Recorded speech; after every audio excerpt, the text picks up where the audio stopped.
Hi, everybody. Angel here. I hope you're doing great.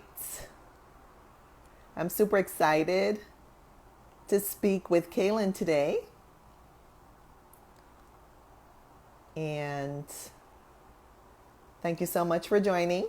And if you've missed some of the previous conversations with vegans from all over the world, you can find recordings on IGTV on my page. So they are there ready and waiting for you. Hi there. Hello. How are you? Good. How are you? Great, thanks. Thank you Thanks so much for for taking the time. thanks for having me. I'm Awesome. excited. Awesome. So I want to say hi and thanks to everybody who's joining. Please put your questions and comments down below for Kaylin, and she'll be happy to answer as we go along. And meanwhile, Kaylin, thank you so much again. And I Yeah. have pinned our a summary of our topics just to keep me on track here. So Okay, awesome. there we go. So, and I will be playing with filters, so you're going to be seeing a little bit of fun splashing over my face now and then. Okay, great. Awesome. So while we wait for questions and comments, I'm gonna ask you if we can just jump right in and start our conversation here. Let's do it. And awesome. And so, we already have someone who wants to be vegan. All right. Well, how about you? I am Klanish. How about you join us for this conversation? And if you still have questions afterwards, please reach out to either Kaylin or myself, and we will be happy to chat with you about your vegan journey. And thank you so much for chiming in here. It's awesome. So that's a good note to start on, Kaylin. So Yeah. would you please share with us your personal vegan journey, how you started and how you ended up to where you are today? Thank you. Yeah. So, yeah, I'm excited. Someone already is saying they want to be vegan. That's a great way to start. Woohoo! So, my journey started a while ago. I was actually in elementary school. I was in around, or no, I guess that's middle school, around fifth grade. My grandparents own a farm where they race horses and they would slaughter animals and milk animals and stuff. And I grew up going there every summer and spending a week and, going normally during the year. And I always was upset that, I would be playing with the chickens or whatever, and then they'd be eating a chicken. And that always felt wrong to me. And then my mom was running a marathon one year in a city, and I must have found a PETA or some sort of animal rights leaflet. And I was like, Mom, is this real? Like, are we eating animals? Like, this has never felt right to me. And she's like, yeah. And she read it to me, and I was like, all right, well, I want to be a vegetarian. I don't want to eat animals anymore. And she's like, okay. So fifth grade, I kind of started along that journey because it just didn't make sense to me. And then over the years, I ate like sea life on and off. And then eventually I was like, all right, I'm done eating sea animals. And then in high school, I had so many stomach problems, and I had no idea it was due to dairy. So I'm going to all these doctors trying to figure out what's giving me bloating and gas and like problems so bad that it started. Yeah, you're like me too. Yeah, problems so bad that I now struggle from anxiety and depression, which came out from that gut brain connection. Like I'm still dealing with. And so I had no idea what was happening. I finally went to a holistic doctor, like last end of the rope. Let's see what happens. And they took me off dairy for, I think it was around 21 days. And I was protesting and I was like, I love cheese, I love yogurt, blah, blah, blah. And eventually I felt so much better. A lot of my problems went away. And then I looked on to the ethical side of dairy and I was like, oh my goodness, like I could never participate in this. So when I was in high school, I went vegan, and I started getting into animal rights activism a few years later when I actually met other vegans in real life, because before then I hadn't. So But well, first of all, your story is amazing, and I'm glad that I mean, you caught on so early in life, which is just Yeah. incredible. And it's really sad when I hear people say like they've never met a vegan in real life before, they don't know any other vegans in real life. And and you're saying, well, your first time like encountering other vegans in real life was in college. So it's a common dilemma that we face, and so Yeah. yeah, thank you for sharing that. Yeah, yeah, you're welcome. Yeah, Awesome. it's so hard because yeah, when I was vegetarian, I met one other vegetarian in high school, and then like I said, I didn't meet vegans until I moved to North Carolina from Ohio, and just looked up like vegans online and went to an animal rights event. That was the first time I'd ever met another vegan, and I didn't know it was this whole world of like connection and activism and stuff. So it was a big deal. Awesome, awesome. I just want to say hi to everybody who is here with us today. Thank you for joining. And please put your questions and comments down below for Kaylin, and she'll be happy to answer. And meanwhile, let's go to Unruly Traveler or Unruly Travel, which is your website. Yeah. What made you I guess first of all use that name, and secondly create your online presence, please?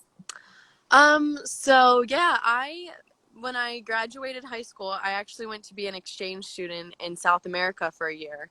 I was vegan when I did this, new to my veganism, and I fell in love with travel. And then after that, I came back home to the US, and it was a weird time, and I really, I was like, I want to travel. I fell in love with this thing. So I did a bike trip throughout the US where I hitchhiked and couch surfed and all this Wow. stuff. And I didn't blog during that. It just wasn't a thing yet. I No. didn't really know about it. Mm-mm. But I met all these incredible people, and I was like, oh my gosh, if I could just share all these stories that I heard and all these experiences I had. So eventually, I started what was called the Wonder Woman blog online. Oh, I Um, love that. yeah, yeah, That's like so instead of cool. Wonder I'm Woman, a big Wonder Wonder Woman Woman. fan, Yeah, so I really like that character too, and I was like, that's perfect. But yeah, I'm non-binary. Um, so instead of having Wonder Woman, I decided to have something more neutral that felt better to me. So I was thinking for a while, I was like, my blog needs an update. This doesn't feel in line with me anymore. And I was just thinking, I feel like everything I do or talk about is so unruly. And so I was just like, there it is, Unruly Travel. So I changed my name of my blog and just ran from there. yeah, yeah. No, it's really catchy, and it's so unusual, and Yeah. it's so like creative in that sense, Yeah. like wow, she would actually call her online presence that. So I love it. Yeah, Yeah, thank you. yeah. The word unruly, I actually love well, they're now just the Chicks, but the band, and in one of my favorite songs by them, they are talking about growing wild and unruly plants. So Oh I think that kind of wow, came to my i subconscious. I love that. Oh Yeah. my gosh, I love that. So that takes us then to your travel and what's been happening in the last year plus. And so how did your travel change between last year and this year? A lot of it just came to a halt, to be honest. I mean, before it was like, I would fly to different places or bus, on all these public modes of transportation that are, you're very close to people. Because my traveling is done on a budget a lot. Yeah, I would do the Craigslist rideshare. I would stay at people's houses. I would be on crowded buses or whatever. But then with the pandemic, you can't do that. So the only travel I've really done this year was I did a van trip with my partner where my van's converted inside. So we drove across the US and back. And so it was just us in the great outdoors. So I think slowly I'll start to travel, again in more public spaces, but I still don't feel that comfortable. So it's going to take some time. Yeah, no, I totally get it. Well, I've heard like people actually like travel deep into South America even like by road, but in vans and Yeah, cars and like I mean these trips probably take like days and weeks, but they're still yeah. you know. Yeah, but they're so worth it. And especially in a time like this where you don't want to be interacting with as much people, sadly, because I love that about travel. That's what I love the most, actually, but you just can't really do it these days as much. So, yeah, it's worth it to just sleep in your vehicle and camp and be outside, because it's a safe thing to do. So I encourage people if they do want to travel, that's a way to still social distance, but get out there and still have an adventure. Totally, totally. And so you have it seems like you've crossed the country a couple of times at least. And so Yeah. my besides any other countries you visited, what are some of the most vegan friendly places or cities that you found in your travels? Because I think that would be really cool for us to hear about. Yeah, well, the interesting thing is that I think, cities are always going to be the most vegan friendly in the way that there's going to be, all vegan restaurants and different things like that. Um, but the most vegan friendly places to me that have felt really safe is in cities where there's animal rights groups, like there's a large presence of that, or there's a sanctuary. So to me, it's not exactly one specific place. It's whatever state you're in or wherever you're at. I'm like, where's the animal rights group? Where's the vegan sanctuary? And that to me is the most, vegan friendly place. So all over like North Carolina has a lot of animal sanctuaries. The East and West Coast do, and there's some in between, like even Texas. So yeah, if you go into the larger cities, you're going to find more vegan options. And then if you take it a step further and you say, where are the vegan sanctuaries and the animal rights groups? Then to me, that's like the most vegan friendly. And California, there's animal sanctuaries and animal rights groups, and all throughout the U.S. actually, there's little pockets. So, yeah, I wouldn't say there's one specific place, but I'd say those places as a collective are my favorite vegan places. I would have never put two and two together like that. Yeah, yeah, Never, never. If someone yeah. asked me that, I would never think to correlate those. That was brilliant. Yeah. Well, Yeah. because I think, a lot of times we are excited about the vegan restaurants and trust that I am excited about those. Yeah. But I like the places where I actually see other animal rights activists, and that's usually a collective space. At a restaurant we go in, we get to try amazing food, yes, but then we kind of leave and we're out on our own again. But if you meet up with an animal rights group or you go to a sanctuary, you're surrounded by other vegans and people that have the same values, and you get to know the local place a lot better, and you connect with people. So it's like this, it's more like a collective comfy feeling rather than walk in walk out, if that makes sense. Totally. And you're making me think of some sanctuaries that are either offering, for example, like a vegan hotel or a vegan, Yeah, homestay or vegan accommodation. And I mean, I really hope that this is going to be a huge trend going forward because I think it's so awesome to combine, learning about the animals and like feeling their energy and also being yeah, able to, have accommodations and restaurants and, other activities there, like near the animals. Of course, not yeah, not not interfering with them in a terrible way. Although I have observed that so many of these sentient animals, they just love humans as well, and they want yeah, to be yeah. they love each other Love in the their own attention. species. Yeah, they love other species in the sanctuary, and they love humans. So Yeah, it's just I think I really think that would be an awesome trend if we could swing that, yeah. and just make it just do it. Yes, I like that you brought that up because a lot of animal sanctuaries are offering like Airbnb or whatever these days, which is a great place. You get to see animals and hang out with them. And actually, my friend Kim Beller joined this live, and she has an Airbnb that's all vegan on an all Oh, vegan property in North Carolina. oh my Um, gosh. yes, so Kim Uh, Beller, wh- she's on the we live. we need the link to that in the comment section, Yeah, please. We need your Instagram page, and then when yes. I post the live, gosh, if someone could put the page, or if I find it, I will put it in there. That would be Yes. awesome. Yes, we'll definitely either Kim can post it while we're or when we're done doing this or I can, but finding Yeah, places like that, those are like the most special places I think above vegan restaurants and stuff. You know, I finding a agree. safe space. So, woo! Oh, Kim says link the in link's in bio. her bio.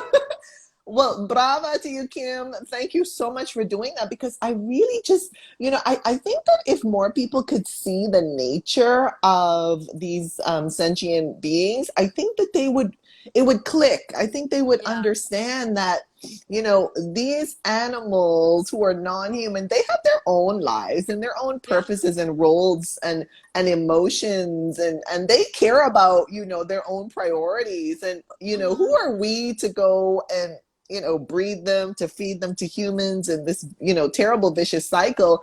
We're interfering, and Yeah. I just think that by observing them, I know my appreciation has just skyrocketed. Yeah, yeah, I'm glad you said that because it really is all about them. I mean, we get carried away with food and blah blah blah, which yes, I mean that's a fun part about It's it. yummy. Food's Yeah, yummy it's too. yummy. It's amazing, which I mean, I love food. So, but the focus is totally about them. So I think if you can go somewhere where you can meet them and hang out with them, it will totally change your world. So, I'm glad you said that. Yeah, totally. Please put your questions and comments down below for Kaylin. Please keep them coming. And while we wait, I'm going to jump over to the topic of your podcast, which Yes. I have had the pleasure of listening to a little bit. Oh, yay. I really super enjoyed your episode. I think her name is Alex, who Yeah. had the questions about becoming vegan. Mhm. And those were some tough questions that you guys tackled. And then it was Yeah. so awesome when her husband showed up, and then he started to talk as Yeah. well. And it was just so impromptu and so natural. And it was just amazing. So Yes. I have to catch up with some of your other episodes, but please tell us about your podcast. What's your mission, your objective with your podcast? Who are you chatting with in your podcast? Where can people find your podcasts? Yes, thank you for asking because I love the podcast scene.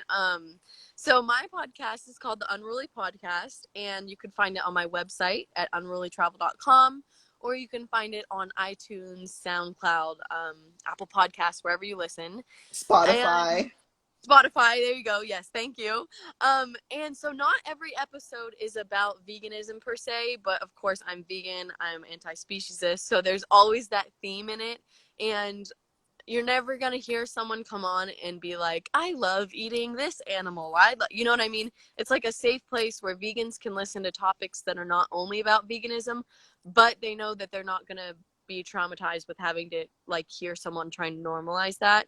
Yeah. Um, so yeah, in my podcast, basically, it started a few years ago, and I started it when I was doing a trip on a very small budget. I was just working as I went across the USA, and my first episode actually was with Juliana Perry, I think her name is, and she had gone to China and she rescued a dog from the meat market.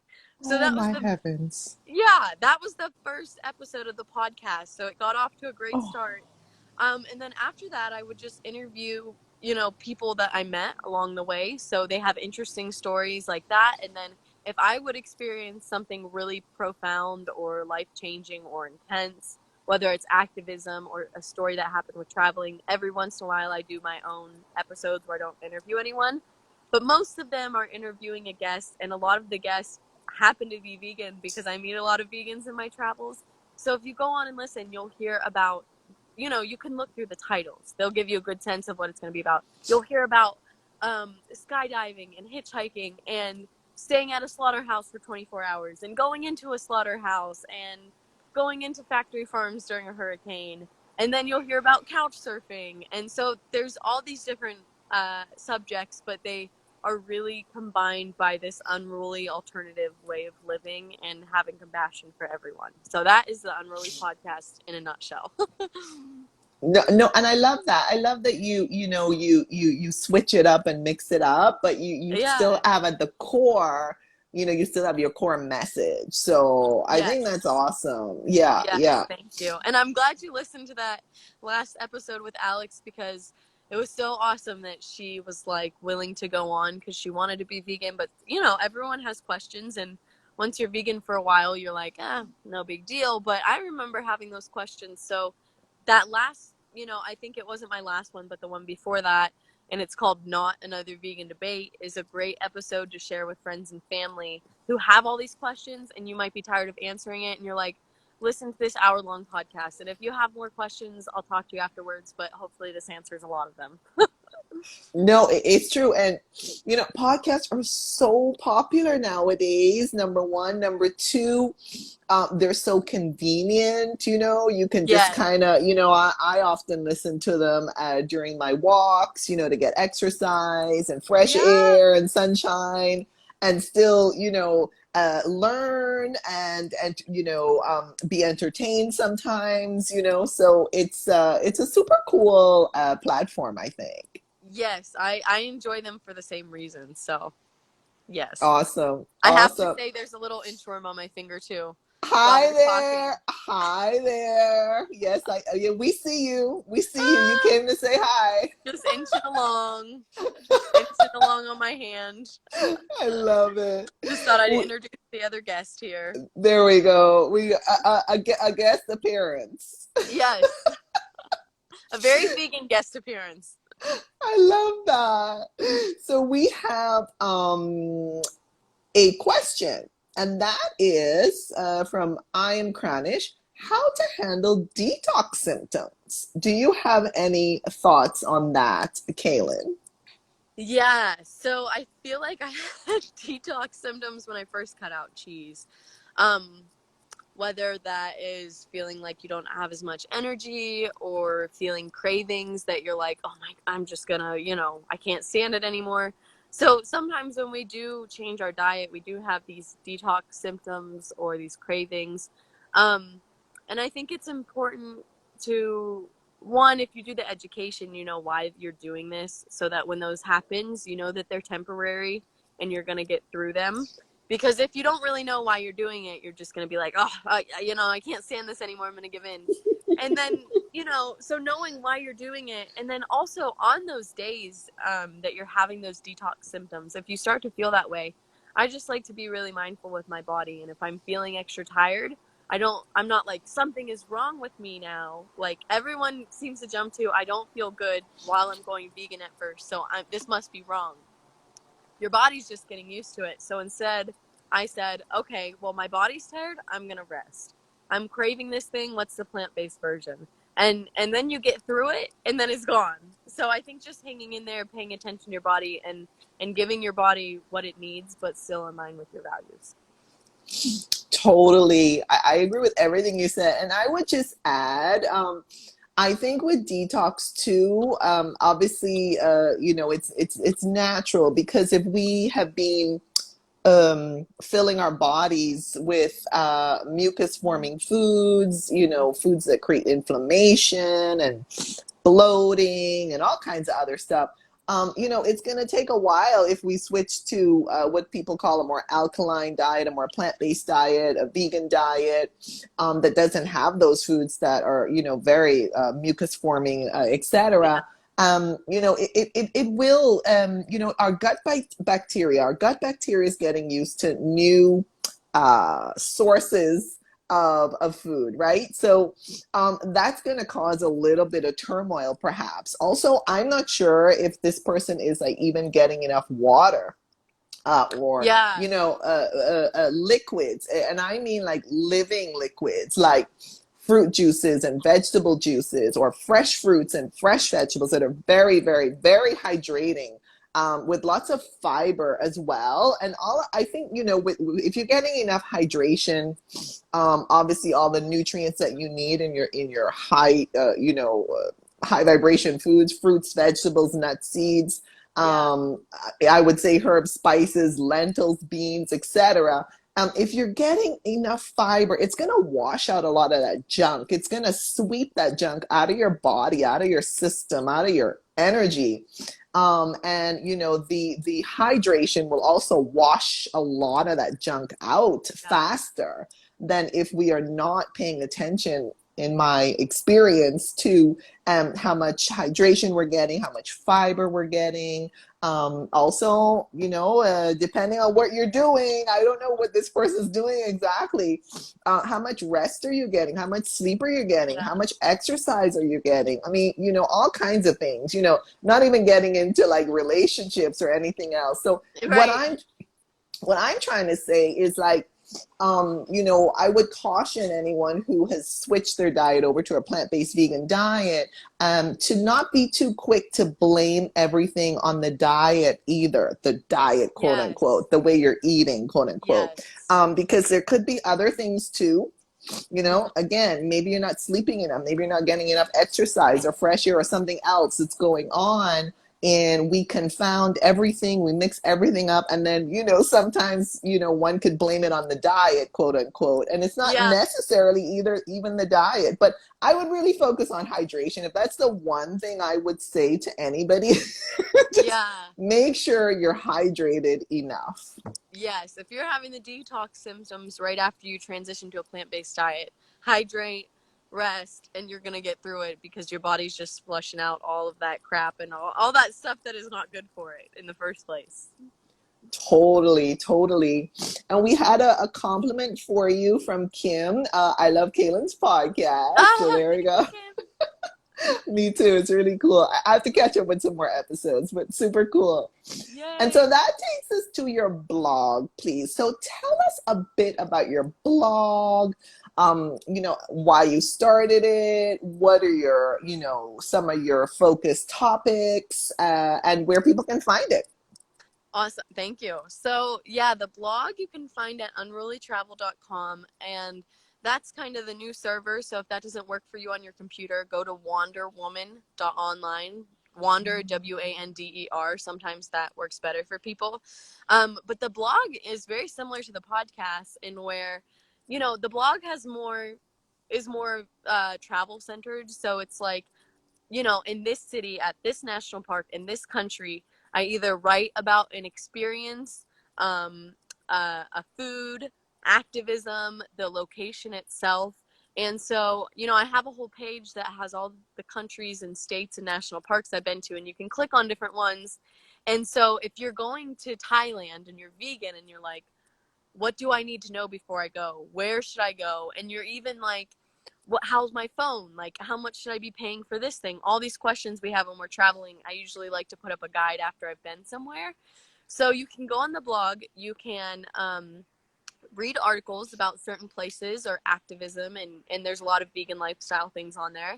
And then the blog will also take you to my social media where you can just see more pictures. It'll also take you to my YouTube where you can watch travel videos or how I did this on a budget videos, living in the van videos.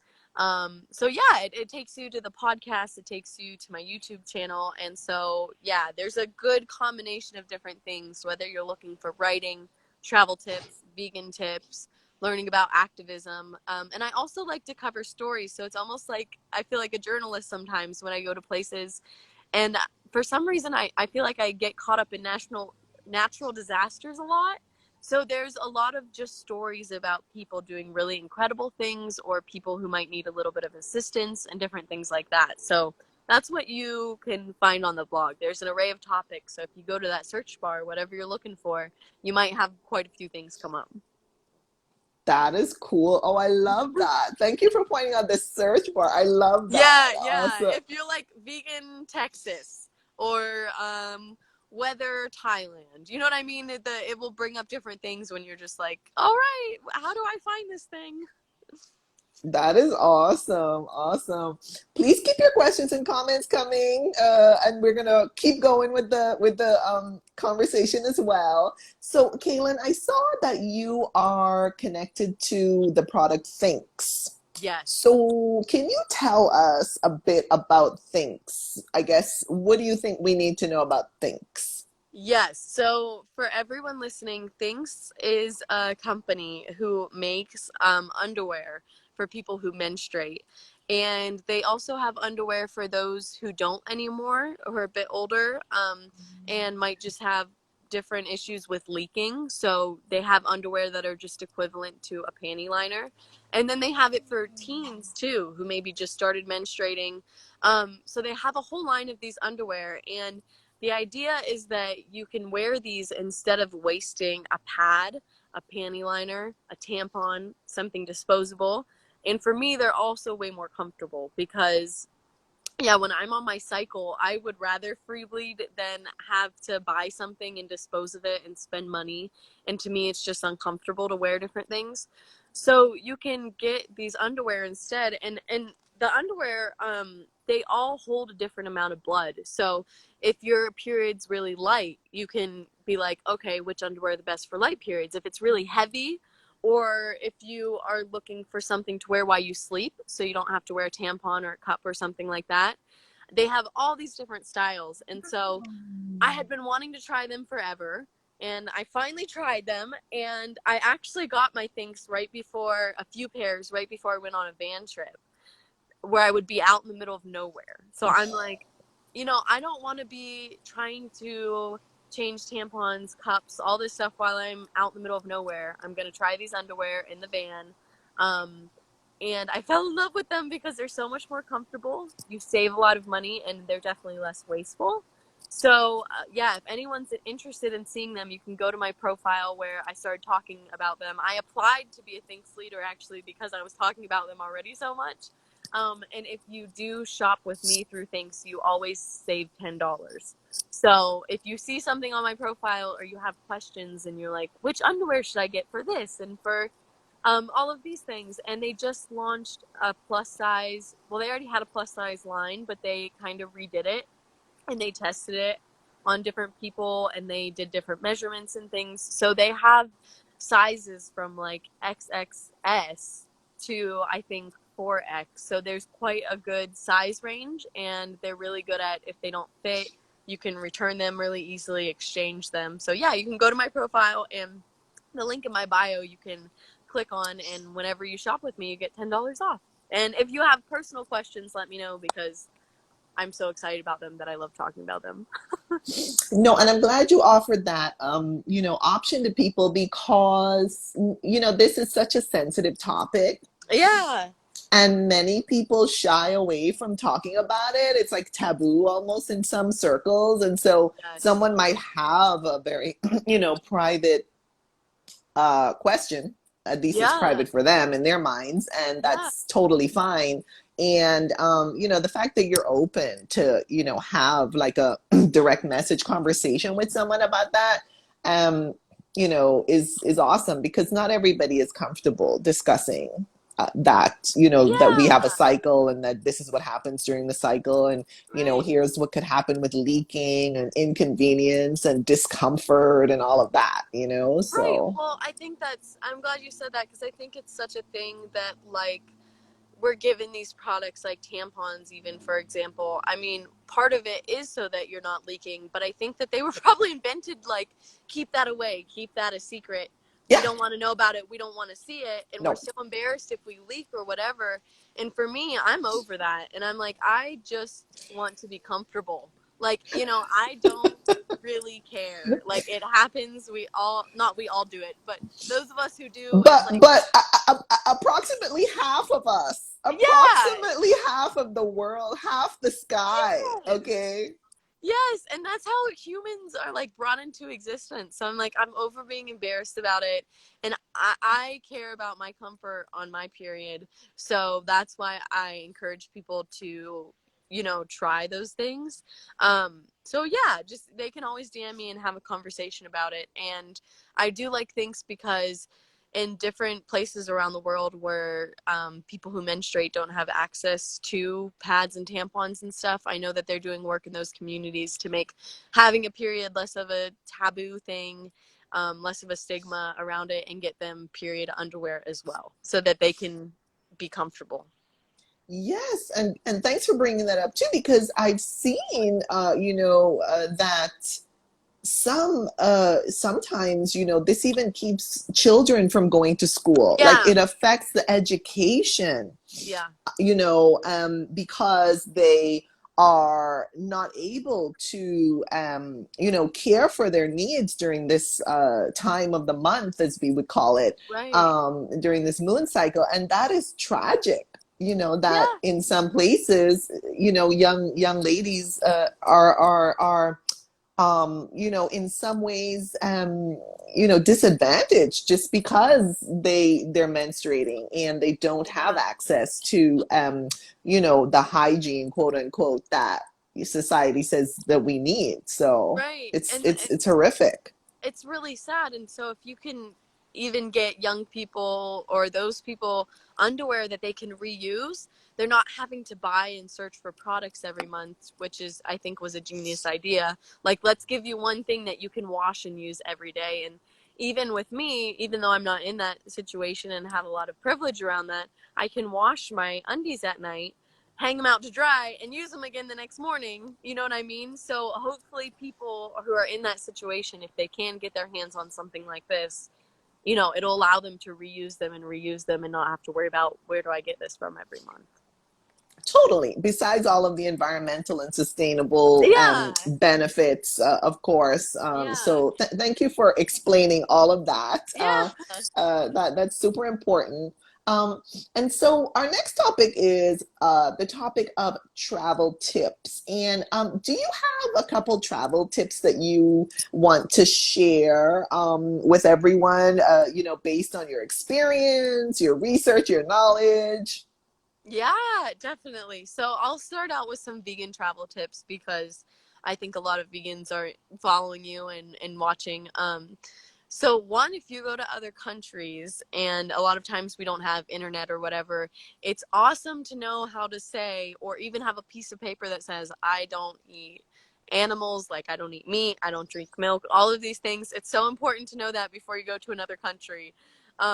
Because yeah, I've had some very awkward situations before, or it's hard to communicate. So that is a great thing to do when you're going somewhere and you don't speak the language. Have it printed out, have it saved on your phone. Um, and then I'm all about budget travel. So I would say that there are so many ways to travel without having to spend a ridiculous amount of money, at least in the US, that we don't often think about. So every time you're going somewhere, I mean, which I think this is our next thing coming up where we talk about future projects and services and stuff, but I wrote a travel guide that says, like, breaks down like transportation. Um, Instead of paying to fly, can I take a Greyhound? Can I ride share from Craigslist? There's apps in other countries where someone can take you in their personal car and you split gas. Yes. Um, and then I'm looking for a place to stay. Instead of staying at a $500 hotel for one night, can I couch surf? Can I Airbnb somewhere cheaper? Can I throw out my tent? Can I sleep in my vehicle? So I just think with every part of travel, there's different ways that we can get around the more expensive parts.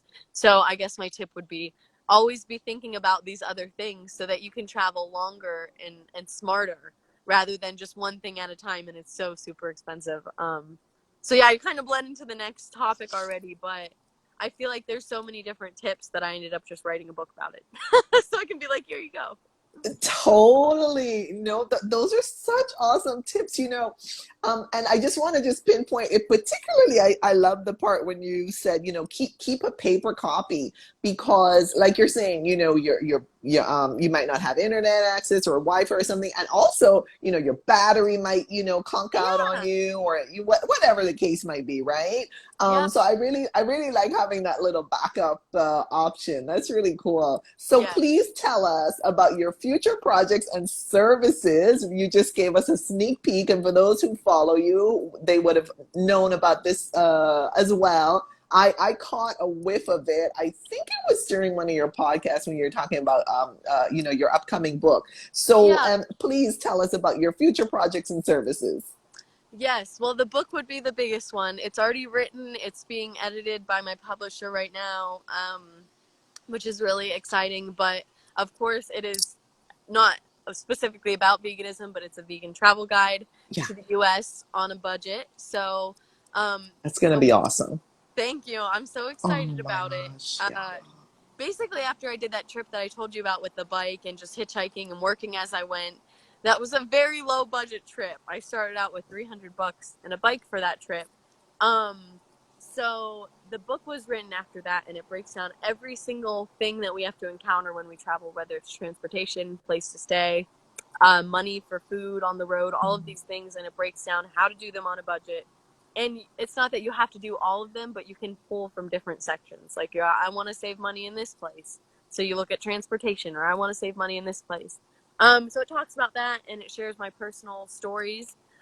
So that is going to be released in August, where you can buy it and hold a physical copy. And the one other project that I have coming up is actually Kim, my friend on this live, had a podcast called Sanctuary Tour that she handed over to me, where she would go to different sanctuaries and interview the people who run them, and where she would ask stories about the animals and all of these different things. And so you explore the lives of animals on sanctuaries.